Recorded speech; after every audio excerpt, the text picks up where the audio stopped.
Hey everybody, welcome back to my channel. Today's another exciting travel tip Tuesday.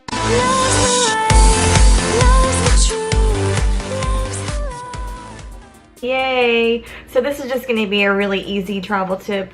So if you guys are traveling long hauls wherever you're going, one thing you guys can take with you are the little, they're Tide Pods, but it's good to get some of those and throw them in your suitcase.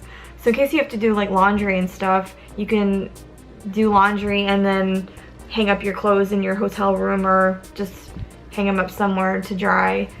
And yeah, that's just a really quick tip because like when Hassan and I, when we go on vacation, I always pack some Tide Pods or the Gain Pods with us so that we can wash our clothes and then we have clean clothes to wear because we usually go for at least like 2 weeks at the time. And you know, you don't have to like pack a whole ton of clothes, and that will help you because then you'll have clean clothes. And yeah, so then just pack some Tide Pods. I have some in, I don't know, they're over there somewhere. So yeah, if you have not, please like and subscribe to my video, ring my bell, and I'll see you guys later. Bye everybody.